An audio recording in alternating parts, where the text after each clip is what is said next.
breaking and entering, drunk and disorderly, law and order.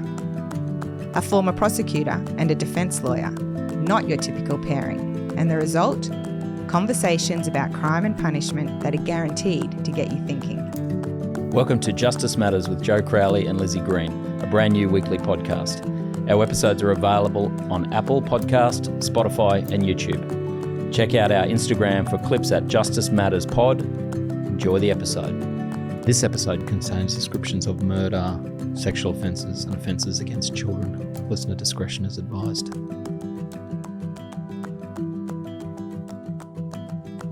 Hello, Lizzie. Hello, Joe. So we're back for part 2. Please don't sound so excited. Of Couples Who Kill. Well, I mean, the listeners have heard the trigger warning. Yes, it is very dark content. I do know that. Yeah. And I suppose people might say, well, what's the point in rehashing all of these heinous crimes? Yes. And I mean, it's not that there's a point, but I think awareness of the depth of human depravity. Yeah, like I think some people are a little, well, maybe that's not fair to say, but I think it's important to understand that people who seem normal, you know, like David Burney, who maintained his job for the entire 5 weeks of the that he was killing. Yeah, see part 1. You just have to be aware that evil is out there. Absolutely. And I think also part of it is if one of my family members was one of these victims, I would want people to always remember them and be aware of what had happened. Yeah. You know, it's part of that. Like I'm very conscious to always say the victims' names because, you know, it's really their story, isn't it? Yeah. And we have talked a lot on this podcast about intimate partner violence. I mean, this isn't intimate partner violence, but this is intimate partners being violent. Well, yeah, I guess and I guess if anyone thinks that women can't be as I know you horrendous you as mentioned men. In part 1 that there'd been some complaints in the comments that you were too hard on men, against men, and so you correcting the record, as it were, by there are really evil women out there as well. Yeah. So people don't have to listen to part 1 because you were going through a series of quite gruesome cases. Yes, or couples who kill. Of couples who kill. But I'm encouraging people to listen to part 1. But I'm going chronologically. Yes, so we're up to the 80s. We're up to the 80s. We started in 1890, the 1880s. 1871. 1871 was the first. So we've really travelled through time. We've travelled more than a century. And these last 3 are possibly going to be more well known. Yes. Well, the Ken and Barbie killers. Have you heard of them? I have, but I have no recollection. Were they okay. American? Canadian. Yes. And then have you heard of Gypsy Rose Blanchard? No, I haven't heard of that one. Okay, so that's a very interesting one. Okay. And then I have heard of Val May Beck. And then our last one is Val May Beck and Watts. Watts, what was his first name? I can't remember. Oh, gosh. Beck and Watts. Beck and Watts, who are Queensland's worst killers. And that is, and that case, well, certainly Beck and the Queen, Barry Watts. So Beck and the Queen is for lawyers, criminal lawyers' authority for the proposition about being a party to an offence. Yeah, and it's an important case. It is. So legally. So lawyers probably, or certainly Queensland lawyers would know it. So but it's a horrible murder. We've got 3 left. Brace yourself. I'm bracing myself. All right, let's dive in. Okay. So we're going to start with the Ken and Barbie killers. Okay. 1987. Yeah. Their real names are Karla Homolka and Paul Bernardo. Right. Okay. So in 1987, 17-year-old Karla met 23-year-old cigarette smuggler Paul. Before their relationship even began, Paul had raped over 10 girls. Jeepers. And this ended up getting him the nickname the Scarborough Rapist, and I'll talk about that as we go. But that predated his relationship with Karla. Has that come to light before they met? No. So that comes to light later. Okay. Yeah. Between 1990 and 1992, Homolka and Bernardo raped and killed 3 women, including Homolka's younger sister. Jeepers. While Bernardo is serving life in prison, Homolka made the deal of the century with the prosecution and only served 12 years for her involvement in the crimes. Wow. So this case in Canadian criminal law is massive in the context of plea deals. Right. So we'll talk about that. Plea deal that it's accepted by the court and the judge. Yes. Because we talked briefly about that in our Julian Assange episode, didn't we, about plea deals and judges don't have to follow them. Well, I think in Canada, Judges, it's a plea arrangement. so the court has to. I think unless there's good reason not to. Interesting. Okay. Because she really didn't deserve a plea deal. No. And that came out after she'd signed it, but before she'd been sentenced, and she is still entitled to it. Wow. So let me tell you, Okay. in December 1990, so they met in 87, Yes. so they'd been together for a couple of years. She was a veterinary technician, Right. and she stole a vial of sedatives from the office where she worked, Yep. the vet's office. That night, as her family hosted a dinner party, Yeah. she drugged her 15-year-old sister, carried her to the basement, and presented her to her No. boyfriend, Paul, as a virgin sacrifice. So from there, their conduct took off. Let's take it back. In her early life, she was, for all intents and purposes, just a normal kid. Yeah. She was born in 1970. She grew up in Ontario. She was in a well-adjusted family of 5, the oldest of 3 daughters. Her friends from school remember her as being smart, attractive, popular, and an animal lover. Okay. And so, following high school graduation, she began to work at the local veterinary clinic, and then she met Paul at age 17. They became instantly attracted to each other, Yeah. and they became inseparable. When it came to her sister and Yeah. the first criminal act between them, it can't be denied on any version of events that she willingly offered up her own sister to Bernardo. Yeah. He had apparently been upset by the fact that Carla, was not a virgin when they met. Oh. And so in order to make up for this, he allegedly said that she should bring him a girl who was a virgin. And she decided on her own sister, Tammy, Wow. as the Okay. appropriate person. Yep. She had spiked her sister's eggnog with the sedatives she had stolen, Yeah. took her downstairs to Bernardo, and it all went wrong, and Tammy died From the sedative. from the sedatives. Oh, jeepers. But this was not the first time that she had brought her sister to Bernardo. So in July that same year, they had spiked her dinner, the sister's dinner, with Valium, and he had just started to rape her. It had been going on for about a minute when the sister started to wake up. And so they were trying to be much more careful So this second time round. Gave her more. So they gave her more. They held a rag coated in something called halothane. Halothane, I'm not Okay. sure what that is, up to her face. And this caused her to go unconscious. And so then she was raped. But she vomited while she was still unconscious Oh. and choked to death. Yeah. So in a panic, they cleaned up the vomit, they cleaned the body, dressed her again. They laid her on the bed, and they claimed she had vomited in her sleep. And her death was initially ruled an accident. Wow. Yeah. So they hadn't intended to kill her. No, sure. That was the virgin sacrifice, not. No. Okay. So despite that family tragedy, Carla and Paul got married 6 months later. They had this lavish ceremony near Niagara Falls. He allegedly insisted that she say the vows that she would love, honor, and obey him. Yeah. I think that That's the standard happens vow. in a lot of Yeah. marriages anyway. Apparently, part of the wedding agreement between them was that she would also provide him with young victims. Okay, probably not in the vows, but Not in the vows themselves. yeah, okay.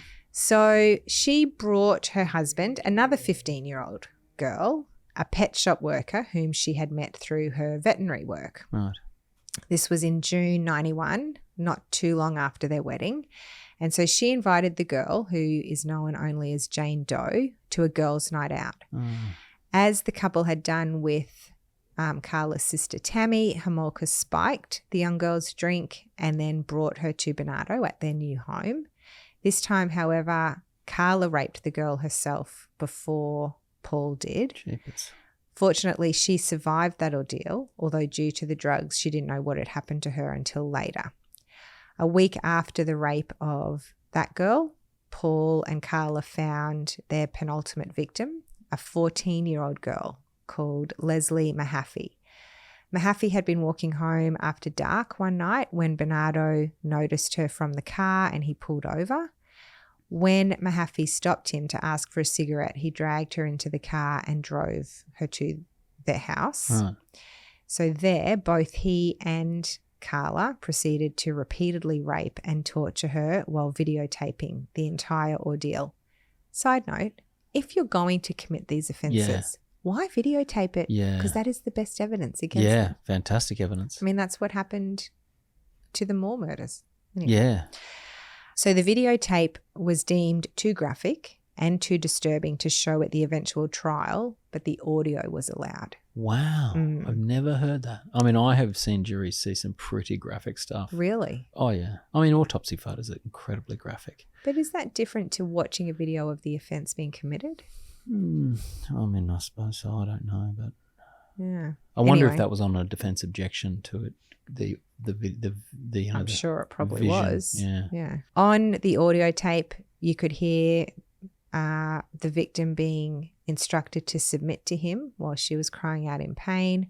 At one point, she can be heard commenting that the blindfold on her eyes was slipping and she might be able to see them and later identify them. And so unwilling to let that happen, they intentionally murdered her. Jeepers. She was drugged as they had done in the past, but this time it was a lethal dose that was administered. And then Bernardo went to the local hardware store. He purchased several bags of cement, which they used to encase the dismembered parts of Leslie jeepers. Mahaffey's body. Then they dumped the body-filled blocks into a local lake.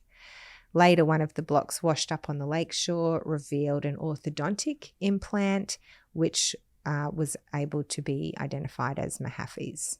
And so she was identified in that way. Wow. However, before that happened, there was one more victim. And this was a 15-year-old girl named Kristen French. As they had done with Mahaffey, they filmed themselves raping and torturing her. They forced her to consume alcohol, and both of them were committing offences against this victim. Yeah. This time, however, it appeared that the couple intended to murder their victim from the get-go because French was never blindfolded and her body was found in April of 92. She had had her hair cut off. She was naked in a roadside ditch, and Carla Homolka later admitted that the hair had not been cut as a trophy but in an effort that it would make it harder for police to identify her. So despite the part she played in the rape and torture of the 4 young girls and the murder of 3 of them, she was never actually arrested for her crimes. Wow. Instead, she turned herself in. In December of 92, Bernardo had beat Homolka so viciously with a metal flashlight that he partially dislodged one of her eyes from its socket. Wow. And she ended up in hospital.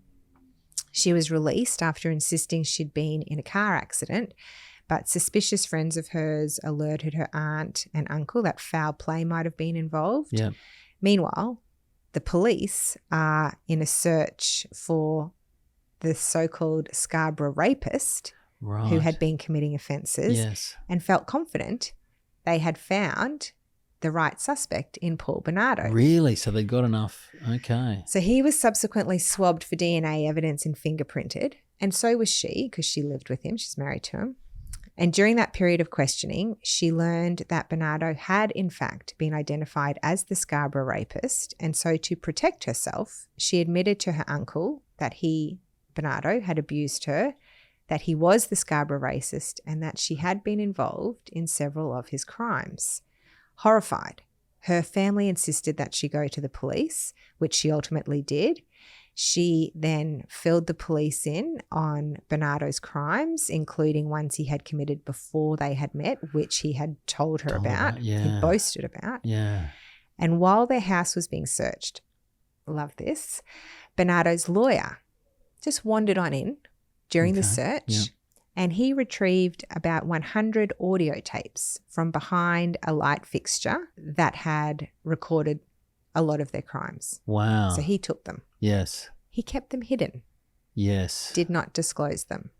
Is this also a disciplinary case? I think I might have read something I don't about know this. what Yeah. happened to him, but they didn't come out initially, No. those tapes. So Homolka painted herself as an unwilling and abused pawn in Bernardo's horrific schemes. Yeah. She divorced him during this time.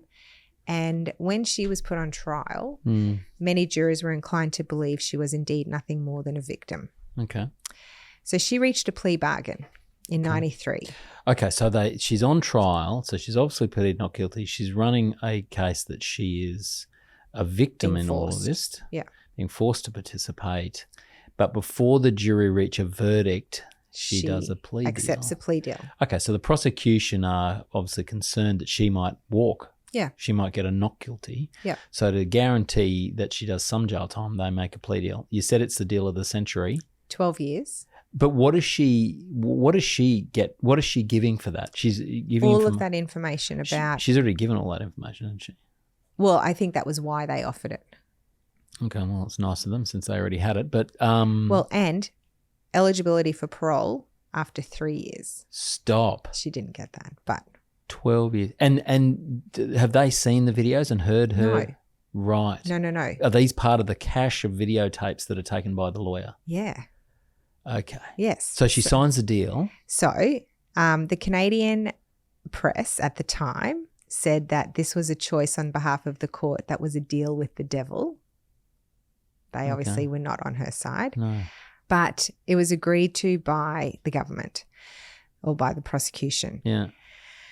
So during her court proceedings, a publication ban was imposed to prevent members of the public from attending. So it stopped many of the details being published. The publication ban was designed to ensure that Bernardo received a fair trial in the future. Okay. So are they tried separately or? Yes, they were tried separately. Yeah. So then Bernardo's lawyer resigned as his lawyer. counsel. Yeah. And so he gave the videotapes to the new lawyer, Yeah. a guy called John Rosen. Yeah. And John Rosen almost immediately Handed turned them over all of those tapes Yeah. to the authorities. Yeah. When they reviewed the videotapes, they found that they included recordings of them both committing the offences against Leslie Mahaffey and Kristen French. Yeah. And although she had now been very much proven to have been instrumental in those offences, the plea deal was done and dusted. So because she signed it, It was all done. Yep. the court sentenced her. Yep. And so they can't reopen. I reckon you could reopen that sentence on the basis as new information's come to light. Well, Anyway. it was available at the time. They just hadn't been provided it. Like it was taken from the house at the time of the search. So if by the lawyer. I know, but was it reasonably available? What's the test for new or fresh evidence? If it was reasonably available at the time, if the police had searched better, if they'd kept him out of the crime scene, I think that's a pretty tough ruling, I must say. I would have. Oh, yeah. But an interesting ethical issue, because I've discussed, I'm not sure, it was a Canadian case, it might have been this case, about the lawyer who is given hard evidence, like physical evidence, that shows that their client has committed the offence, and then what do they do with it? I think the one I did was a gun. And I think it was the guy the client hands the lawyer the gun and says, "This is the gun I used to kill the so-and-so with." And then the lawyer's got the hard evidence. What is he ethically obliged to do? And I think the answer is you have to hand it over because it's physical evidence, but you don't have to say what it is or why.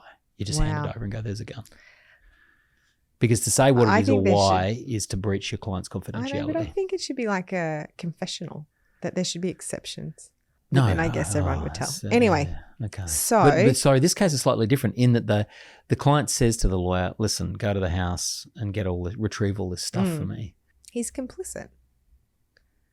Well, it's eventually handed over, so Not by him, though. no. I have a feeling I've read this case and he was disciplined for that. I think he probably should have been. Yeah. All right. So Paul Bernardo was convicted on almost 30 counts of rape and murder. Okay. He received a life sentence in 1995. In February 2018, he was denied parole after only 30 minutes of deliberation. Yeah. He was again denied parole in 2021 after the parents of 2 of his victims recounted the enduring pain of his crimes and warned he should never be released. Sorry, just remind me, when does he go to jail? 95. 95, so 2021. So We're he's up doing to- almost 30 years. Yeah. He was again, the hearing officers of the Parole Board of Canada took an hour that time before denying his Okay. release, Yep. saying they were not persuaded he no longer posed a substantive risk of reoffending. Okay. Your understanding and insight remains limited, one of the hearing officers said in delivering the decision. Yeah. It was evident today you continue to exhibit behaviours that are counterproductive to the development of insight. Yeah. So in the parole hearings I've seen, that's usually, the psychologists or psychiatrists talk to the prisoners in jail and provide reports to the parole board about how they think they're going in terms Yeah. of insight into their crimes. Yeah. Okay. Apparently, he talked about his stress and anxiety he suffered having spent more than 10,000 days without meaningful human contact, saying he'd been subject to cruel and unusual punishment. So he's obviously in some kind of limited, he's in not solitary Maybe confinement. protective but custody or something. yeah, I suppose it could be that. Yeah. He did say, without a doubt, I'm low risk. I have fought all deviant sexual behaviour for 2 years. Oh, okay. Well done. Yeah. His time as the Scarborough rapist was obviously a big part of the sentences that he received. Yeah. It wasn't just for what he did No. with Homolka. So it was 4 murders, was it? 4 murders, but then also all of these rapes that I think is Yeah. part of the reason he's not getting parole. Yes. Yeah. That was a 5-year rampage and included rapes or attempts to rape at least 19 young women. Jeepers. And that's only the official count. Meanwhile, Homolka was released from prison. After 3 years. Well, I know, I think she did more than 3 years. She served. Well, it says she served 12. That can't be right. Okay. But anyway, she is free. She's married. She has 3 children of her own. Wow. She changed her name, I'm pretty sure, Yeah, and not she's living a surprisingly. very low profile As you would. life. Yeah. Wow. But so she, So why Ken and Barbie Killers? Are both good looking, I take yeah, it. they're beautiful. And it was right after they got married. And Right. yeah. Ken and Barbie Killers. All right, so I interrupted you. You were going to... so, I mean, when I say she got the deal of the century, like she was, Up a to it, heinous to her offender. eyeballs. Absolutely. and to get a head sentence of 12 years for what she did to those victims, her sister. Anyway, yeah. It is outrageous. Yeah. And I don't care that she served her time and she's out in, I don't think she served enough time. No, I mean, as I said, I don't know why the prosecutor didn't try to reopen that sentence. I would have had a real crack at it. It's something to do with the plea bargain system in Canada, because after this, there was a push for reform.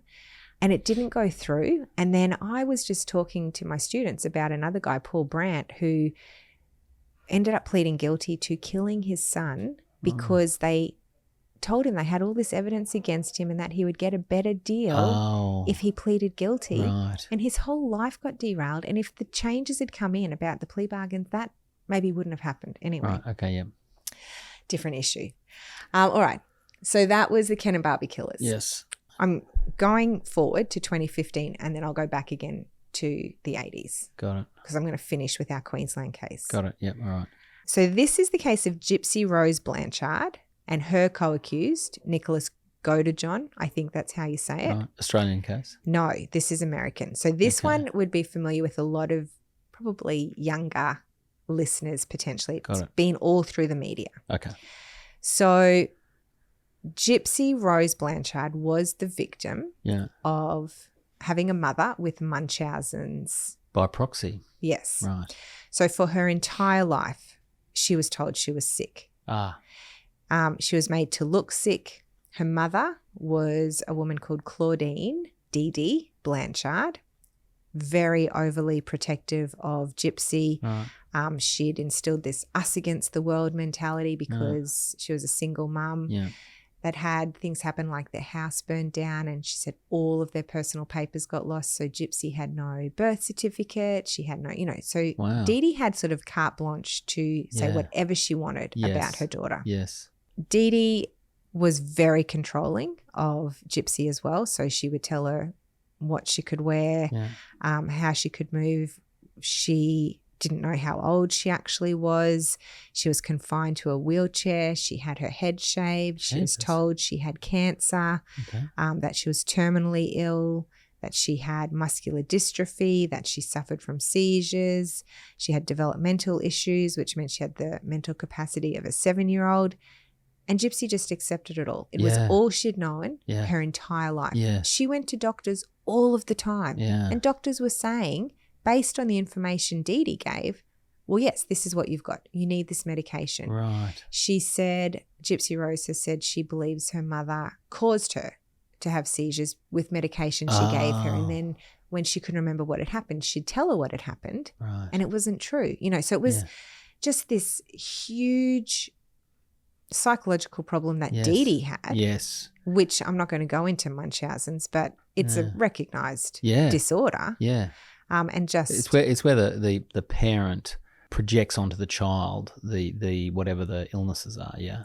and I think a lot of it is to do with attention as a parent, like wanting to be told you're a good mother and you're doing a good Right. job. And, like it is Yes. mothers mostly who suffer from it. Right. And there are cases where, beyond Gypsies, where they poison their own children Oh. Okay. to make them have symptoms. Yes. So that then they get taken to hospital, the child Yes. recovers and like, you've done such a good Yeah. job. Like it is heartbreaking to think Yes. that you could do that to your Yeah. child. Yeah.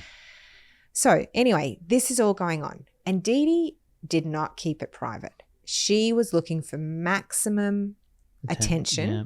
And so they did Make-A-Wish foundations. Oh, okay, Yes. yeah. She shared their story with anyone who would listen. She got a home built by Habitat by Humanity. Wow. They went to Disney World, so she was really milking Yes. this situation she had created with Yep. Gypsy. Yeah. So the consensus while all of this was going on from people who knew them Yeah. was very clear. They were down on their luck. Dee Dee was a full-time carer for poor little Gypsy. They needed all the support they could get. Gypsy didn't look like a teenager. She was tiny. She was Yeah. little, very underweight. Her teeth were crumbling because of her medication. She had these big glasses. She would dress in little girl clothes. She had a feeding tube and an oxygen tank. Wow. Yeah, it was intense. Wow. Yeah. But Gypsy reached her teenage years. She didn't know she was a teenager at this point. She had no idea how old she was. But obviously she's developing and Yes. growing and inquiring. And so she began to notice her life looked different Yep. from other people. She Yeah. began questioning her age. Why wasn't she allowed to have friends? Why couldn't she have a boyfriend? She even started to question her medical conditions. Okay. Her mother at that point became physically abusive to her. Right. Gypsy says she would try to stand up out of her wheelchair, and Dee Dee, if she caught her doing so, would chain her to the bed and hit Wow. her with coat hangers. Oh. Dee Dee's showing this face to the world of being this doting mother, but it was falling apart at home. Yeah. Health officials also were starting to become suspicious. To keep the deception going, Dee Dee had made up a birth certificate, so she would be seen as younger. She went to at least 150 doctors Wow. over the years. And when she was asked questions, she just lies upon lies upon Yeah. lies. Yeah. Now, before Child Welfare Services might possibly have been involved through these suspicions of the medical staff, Gypsy took matters into her own hands. Yeah. So she had been allowed access to a computer. She had met a boy online. Okay. They would secretly talk. They called themselves fairy tale lovers. Mm. So at the time, this is in 2014, Gypsy thought she was just 18 or maybe a little younger.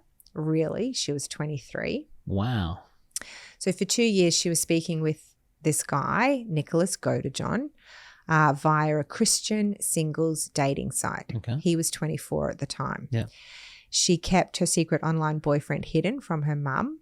Godejohn did have a criminal record for indecent exposure, and he had a history of mental illness. Mm. So All right. in terms of who she picked, Yeah. couldn't have picked any better. No. Over messages, they made plans to get married. They agreed on what they would name their children in the future. Okay. They were even devising a plan for Dee Dee to casually meet Godejohn accidentally at the local movie theatre. Okay. But then their conversations took a bit of a dark turn. Okay. So in 2015, they began to seriously plan the murder of Dee Dee. Yes. Now, in June, Godejohn was let into the Blanchard family home by Gypsy. She provided him with duct tape, gloves, and a knife, with the understanding that he would use those to murder Dee Dee while she hid in the bathroom. Okay. And he did. He stabbed Dee Dee to death, and they then left together and went back to Godejohn's house, which was across the country, so they had to drive for some time. Right. Something I read, I couldn't verify it for sure, was that they mailed the knife back to his address. Wow. Interesting. I mean, interesting way to get rid of a evidence. murder weapon. But I mean, she's automatically going to be a suspect, isn't she? The police turn up to the house. The daughter's not there. Yeah. You're like, I wonder where the daughter is. Well, I know. And so she actually wasn't found for a few days. And the way she got found was because a Facebook status was posted via Dee Dee's account, and it read, excuse the swearing, "I fucking slashed that fat pig and raped her sweet innocent daughter. Her scream was so fucking loud. Lol." Wow. So obviously people saw that and panicked, called the police. Police did a welfare check, found the dead body. Right. And did they trace who placed the Facebook message? Well, at this point, Dee Dee's inside deceased. There's no sign of Gypsy. Yes. So then they found out about the secret boyfriend. They must have searched the computers. Right. When they looked at the IP address of Godejohn, they got his physical address and they turned up. So they were caught. Pretty quickly. And then they just waited for the post, got the knife. Well, I think that actually happened. That was Godejohn. Yeah. So they were arrested and charged. During the police interviews, Gypsy disclosed to police that her mother had lied about her health her whole life. She told her about everything she'd suffered. Yeah. So she'd obviously started to, well, presumably she's walking now and out of the wheelchair. When she left the house after the murder, left the wheelchair at home, just walked out. Completely walked out, fine. She didn't need the feeding tube or the oxygen tank. No. I mean, that is all Dee Dee's fault. There's no two ways about it. Yeah. I can't imagine the mental abuse that Gypsy suffered. An enormous amount of mental abuse. But, the death of Dee Dee released her. So she was better. Magically. Well, because she was never sick. Yeah.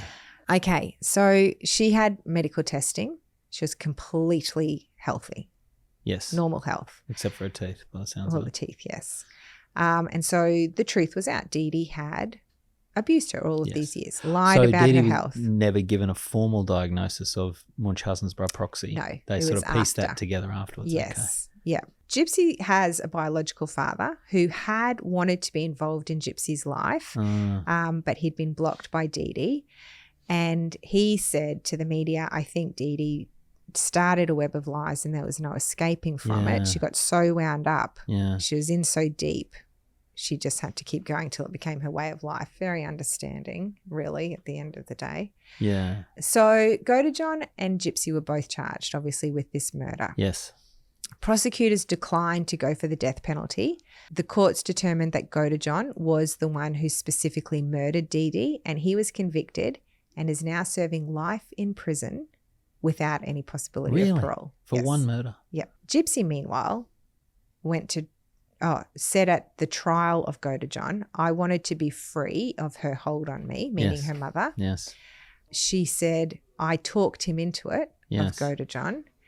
And when she took the stand at his trial, prosecutors had already cut her a deal because of the abuse she had endured. And so in exchange for pleading guilty, she pleaded guilty to second-degree murder and got 10 years in prison. Yeah, okay.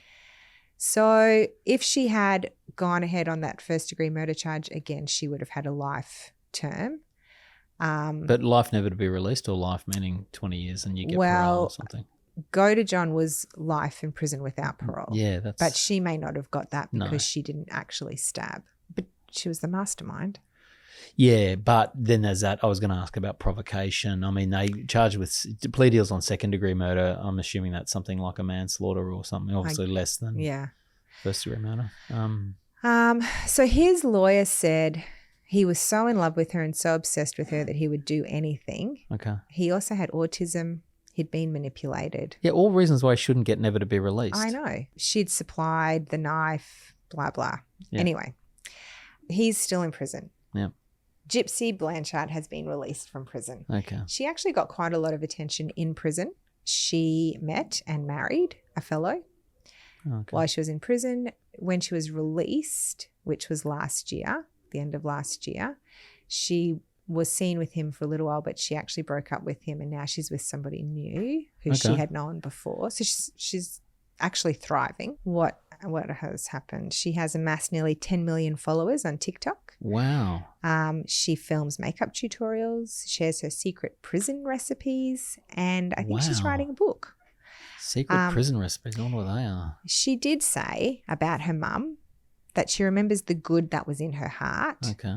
And she hopes that to some degree I make her proud of at least some of the achievements in her life. Okay.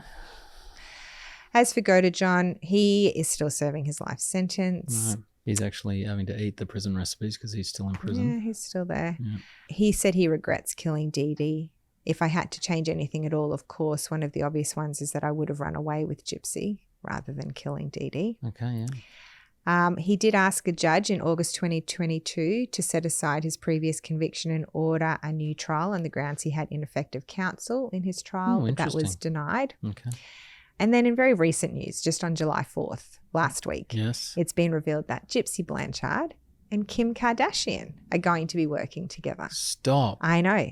Kim Kardashian elaborated on their upcoming meeting, saying Gypsy Rose Blanchard was just released from prison for being involved in the murder of her mother. She reached out to me on social media and expressed wanting to get into prison reform. And I think that with what she's learned from being in prison herself, I just think there's such an opportunity for her to use her platform in a really important way. Her lived experience. Great. So, watch that space with Kimmy K and Gypsy Rose. Yeah. But so she was like... I think this case is very different from the other killers. Yeah, they're not serial killers. No, sure, but also, I don't want to get involved myself in victim blaming, but I think there would be an argument about provocation in terms. Oh of well, that. and apparently Dee Dee's family said they weren't surprised, wow, and not even really all that sorry that it ended that way. Okay, but I guess I included her because if we're going to talk about female offenders, like it just reminded me a little bit of Karla Homolka, who was so involved, part of it, and just but Karla Homolka had there was no reason for her to that's right. Gypsy Rose is different, but I just included her as couples who killed. I agree. Interesting. Anyway, now we're going to step back in time to a horrible. Yes, 1983, Queensland and so this murder. is the case that's been called Queensland's most sadistic couple. Yes, so I remember it well because the photograph of the victim Sian Kingi on the front page of the newspaper is etched in my memory. How old was she? The beautiful photo of her. Absolutely beautiful. Yes. How she was like 12. Because I was 14 or something at the time. I mean, I was living in Brisbane. It occurred a bit north in Noosa. But I know a guy who was at school with her. I think every kid who grew up in the 80s in that area would remember Sian Kingi. Yeah. All right. So this is the story of Valmay Forte, Forte, and Barry Watts. All right. Yeah. So in 1983... they met. She was 41 at the time. She was twice divorced, a mother of 6. Yeah. I don't actually know how old. Oh, he was 31. He was 31 at the time, so 10 years younger. He, not long after that, went to prison for 2.5 years for break and enter, stealing and safe cracking. Okay. Shades of the Bernies. Yeah. Yeah. And then on his release from prison, he promised Valmay that he would stay on the straight and narrow, and they moved in together. So in December of that year, they got married, under his birth name, which was John Fulton Beck. Right. So she became Val May Beck, even though he went by the name Barry Watts. Right, okay. They lived in Perth Yep. originally. She would later claim that he beat her and that he demanded she dye her hair blonde and Okay. that she wear school uniforms. Okay. Anyway, She's older than he is. Isn't yeah. She? Okay. He resumed his criminal career about 6 months later with his best friend. She got involved, acting as the lookout. They both got charged with stealing and fraud offences. They spent several weeks in prison. Then they were released on bail and they fled from Western Australia Ah, okay. and came to Queensland. Right. 1973, white HQ Holden station wagon. So they came to live in the Ipswich area with Beck's sister. This is October 87. A little bit later, they rented their own house, and within weeks, Beck had rung her friend in Perth saying Watts was at it again. He's going down to the school bus stop just down the road. He's perving at the schoolgirls. Okay. So she was obviously aware of this proclivity of his. Yes. Yeah. I mean, having to wear a school uniform is a pretty Yeah, big giveaway. That's a big red flag. Yeah. Yep. So before we get to the actual murder, Yeah. in October, so they'd just arrived, but Yep. it was the end of October, a Brisbane mother and a student teacher, Helen Feeney, was last seen alive in a caravan park in Tygum from where she vanished. Yeah.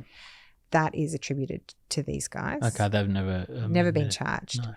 In November, Beck approached a nurse in the car park near Ipswich Hospital and asked for directions. While she was talking to her, Watts approached them, but a male nurse came out and disturbed them. Ah. And on the same night, they approached another nurse to ask for directions.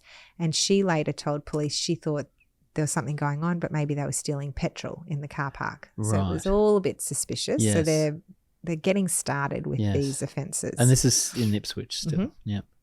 In November, same year, so a couple of weeks later, they attempted to kidnap a Target employee at knife point in Okay. Bouval in Ipswich. All right. Again, Beck asked her for directions. Watts pulled a knife, tried to drag her into their car. Yeah. The woman took the knife, cutting her hand, and Beck tried to drag her into the car, but she got away. She Wow, then okay. said that Beck then called her friend in Perth Yep. and said Watts was trying to pressure her into threesomes, but it all went wrong. Right. Okay. Days later, Watts apparently took Beck for a drive into the bush where he showed her a grave which he said he had dug in preparation for the Ipswich girls, No. meaning the two nurses and the Target employee. Yeah. She left him not long after that because he'd gotten drunk and beat her up, but she came back the next day. Okay. So then we get to November 27, 1987. Yeah. So Sian Kingy was 12. Yeah. She finished school. It was a Friday afternoon. Yeah. She hopped on her bike and was riding home. She'd been invited to a party in a few days' time, so she met her mum at a fabric shop so they could pick out some material Yeah. and a pattern, and they began to make the short journey home. So Linda was walking, the mum, while Sian rode her bike. They normally stayed together, but on this occasion, Sian took a shortcut through the park. Linda walked around. And when Linda got home, expecting Sian to already be there, there was no sign of her. She wasn't too worried at first, but then her dad came home and they went looking for her, and they found her bike abandoned in the park. Yeah, I could see myself doing exactly that. You're walking with your kids. They're like, "Can I take a shortcut through the park?" You're like, "Yeah, absolutely. I see it home." 100%. Okay. So everyone close to Sian all described her in the same way. She was happy, she was sweet, innocent, most of all, she was kind. And it was those traits that made her the perfect target. Oh gosh. Because as she's riding through the park, eager to get home before her mum in their little race, she's approached by a distraught woman calling for her dog. As a lover of animals, Sian would have sympathised. She stopped when the woman said she was looking for her white poodle wearing a pink bow. And while she was speaking to Beck, Barry Watts came up behind her, grabbed her and put her in his station wagon. Yeah. They taped her little hands and mouth. They drove 12 kilometres to the Tinbirwa forest. Yeah. She was repeatedly raped. Yeah. She was then stabbed, multiple times and her Yes. throat was cut. Yeah. Then, as if nothing had ever happened, they dumped her remains and went home to enjoy the rest of their evening on the couch watching television. Wow. 6 days later, Sian's body, still dressed in her school uniform, was discovered in a creek bed. So upon hearing that the body had been found, Beck and Watts absconded. They fled from Queensland. They went down south to New South Wales. They stayed there for a short time, but they were tracked down, they were arrested and brought back to Queensland. Yeah. It Beck only, must have made admissions. I mean, how do they know about that conversation? she She made did. admissions, yeah. so it only took a couple of days to identify the murderers. In a secretly recorded conversation between the couple, Barry Watts, when speaking about the offences against Sian, told Beck Yeah. he'd like to do it again. Wow. Okay. It was clear that he was a determined, ruthless, cunning man who was unlikely to confess or display any remorse, said Detective Atkinson. Yeah. So Valmay Beck pleaded guilty to the abduction and the rape, but not to the murder Yes. of Sian King. Yes. And this is the argument that comes up about being a party to offences. Yes. So she was extradited from New South Wales and gave a detailed confession about the crime. Yes. She told the court Sian never cried. She was a brave little girl. She never uttered a peep. She just did everything he told her. Justice Jack Kelly described Beck as callous and depraved, telling her no decent person could not feel revulsion at what you did, a woman with children of your own. Yeah. She did make full admissions. She said that it was Barry Watts who had said that today was the day that they picked up Sian Kingy. He said that he had always wanted to be the first and last sexual partner of a young virgin girl, Jeepers. but he needed her help to carry out that idea because he needed her to gain her trust Yes. and lure her. Yeah. Which So- seems to be a feature of these couples who kill. Yes. Yeah. She said that she was desperate for approval from her husband, and Yeah. so she promised to help him. And Yeah. they drove around until they spotted 12-year-old Sian. Jeepers. She was convicted. She was sentenced to life in prison in October 1988. Yeah, so she's convicted of the murder because the court says, so her argument was, I didn't know he was going to murder her. And the court says, well, you didn't blindfold her. You made no attempt to, cover up your identity. You were clearly never going to let her go. And he'd said first and last, which indicated she was never yes. going to get away. Yes. So they said even if you didn't actually know, you should have known. It was You pretty should have obvious known. what was going to happen. And you were encouraging. Yeah. Yeah, we'll come to that. So he pleaded not guilty to all charges but was found guilty, Yes. jailed for life, and he was said to never be released from prison Yeah. or only to be released on parole if he was of an age where he could not cause menace to young girls. Yeah. And about a decade later, he actually admitted to the offences. Yeah. Okay. Valmay Beck changed her name in prison. She died in hospital in 2008 after Yes. being transferred from the Townsville Correctional Centre. She underwent heart surgery, was placed into a coma, Yeah. never gained consciousness. Yeah. Barry Watts is still in prison Yes. at Walston Correction Centre in Wacol, Yeah. Queensland. Yeah. He made a controversial bid for freedom in 2021, but his application for parole was denied. There was then a bill that got put forward and was passed, dubbed Sian's Law. You'll love this one. It allows the president of the Parole Board Queensland to make a declaration that a person convicted of murdering a child or murdering multiple people will be blocked from getting parole for up to 10 years beyond their eligibility date. Wow. Multiple declarations can be made against the same person. So he last applied for parole in February of this year and it was denied. The Parole Board Queensland President Michael Byrne issued a declaration saying he could not apply for parole again until February 2034. Wow. I've made this declaration because of the nature, seriousness and circumstances of the offence for which he was sentenced to life in Yeah. prison. Yeah. Also because of the risk he may pose to the public. The other important law consequence was, as you flagged, about being a party to Yes.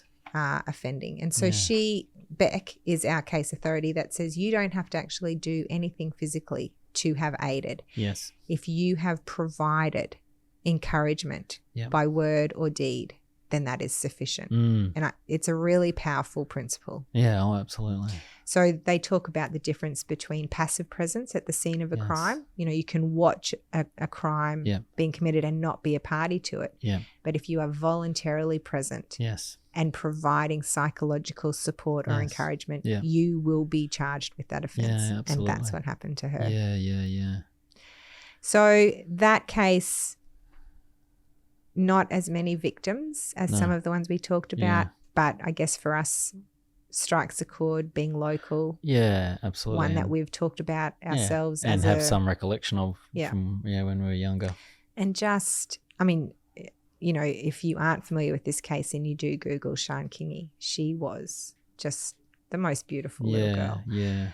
So I guess there's no lesson to be learned from this apart from beware of all of the freaks who find each Beware other. of everybody. Yeah, I'm not sure what the lessons are from any of that. It was Just- an absolute Oh. cheapers. Well, what do you expect on a true crime podcast? It's Well, not going to I- be sunshine and rainbows. No, sure. When we've talked about difficult cases, but that was just, oh my God. I mean, no disrespect. You've done an enormous amount of work, but oh my God. You might need to facts were- find us a miscarriage of justice that ends with compensation and release from prison.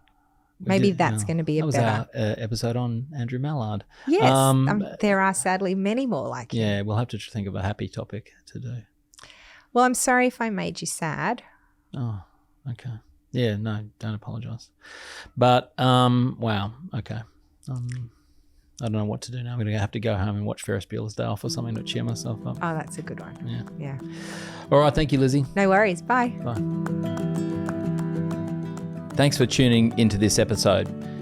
You can find links to the cases that we discussed in the description. You can also find a link to Guardian Criminal Law, and a big shout out to them for making this podcast possible. The majority of criminal cases involve people, normal people, people like you, people like me, who find themselves in an unusual set of circumstances that would not usually occur in their life. My name's Mark Savick and I'm here to assist you with your criminal matter. I look forward to hearing from you and being of assistance to you. If you're interested in clips, you can look at them on Instagram and TikTok. Just search for Justice Matters Pod. See you next episode.